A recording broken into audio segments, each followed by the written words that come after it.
सदाशिवाचा अवतार घेतला, आदिशक्ती मुक्ताबाई झालेली आहे आणि ज्ञानोबारायाने मागणी मागितली.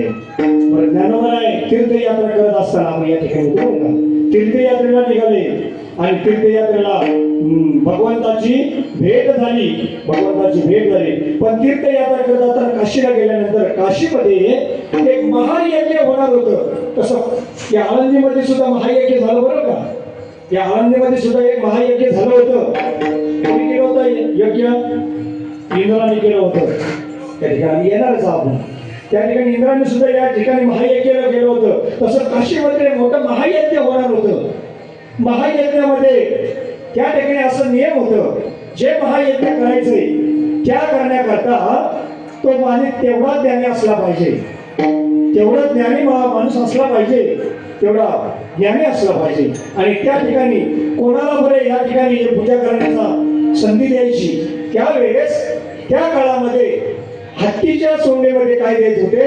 हार देत होते. आणि ज्याच्या गळ्यामध्ये हत्ती हार घालेला तो महायज्ञ करणार, त्याच्या हातून महायज्ञ होणार किंवा करणार. मग असा कोण ज्ञानी आहे? सर्व काशी यात्रा फिरले, सर्व काशीला प्रदक्षिणा घातली, पण असा कोणी मिळाला नाही.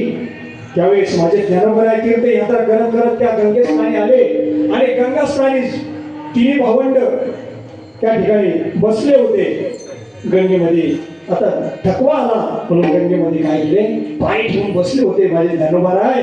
आणि बसले असताना ते हत्ती आला आणि ज्ञानोबरायांच्या गळ्यामध्ये हार घातला, ज्ञानोबरायांच्या गळ्यामध्ये, आणि सर्वांनी जयजयकार केला. पण तेथील काही ग्रामस्थांनी, काही काशी यात्रे ब्राह्मणांनी विचार केला, हा मुलगा तर छोटा आहे, हा महायज्ञ कसा करणार? याची काय केली पाहिजे? परीक्षा घेतली पाहिजे. ज्ञानोबरायांची परीक्षा आताच नाही घेतली,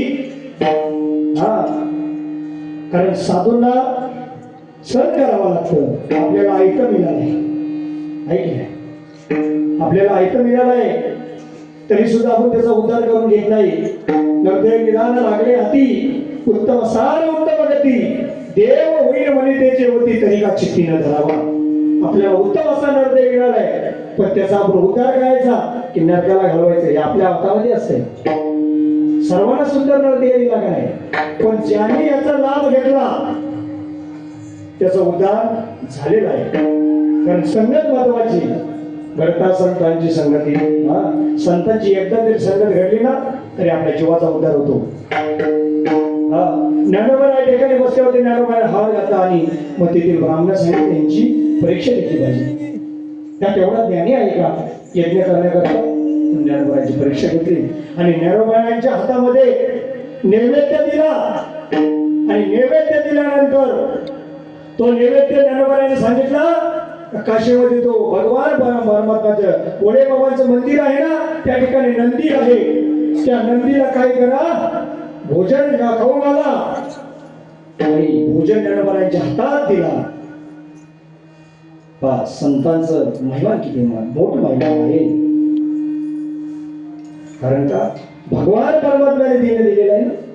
त्या ठिकाणी माझ्या ज्ञानोबरायांनी तो नैवेद्य घेतला. नैवेद्य घेतला, नंदी समोर उभे राहिले आणि माझ्या भगवान भोले बाबाला विनवणी केली. देवा, भगवान बाबाला विनवणी करतात. काय विनवणी करताय? सांगितलं की देवा, आणि या ठिकाणी माझ्या वडिलांनी काय केलेलं आहे? तप केलेलं आहे, सेवा केलेली आहे. तुला इथे या ठिकाणी यावंच लागेल. म्हणून माझे ज्ञानोबराय वर्णन करतात. माझे ज्ञानोबराय देवाला हाक मारतात, शंभो शंकरा करुणा करा जग जागवा. शंभो शंकरा करुणा करा जग जागवा.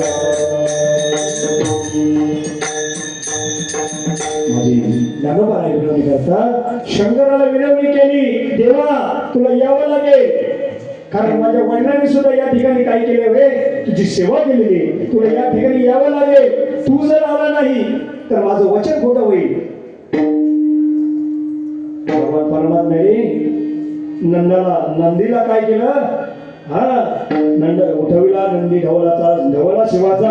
हा आणि त्या नंदीला माझ्या भगवान शंकराने मनोमन सांगितलं माझ्या ज्ञानोबाच्या रायाचा घास आहे.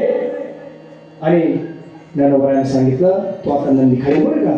माझ्या ज्ञानोबाने तो नैवेद्य पुढे केला आणि तो नैवेद्य निर्जीव नंदीने काय केलं नैवेद्य ग्रहण केलं. देहा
समान महिमा संतांचा नैवेद्य अतिशय मूर्ती तो निर्जीवनाने माझ्या ज्ञानोबाच्या हातून काय केलं नैवेद्य खाल्लं.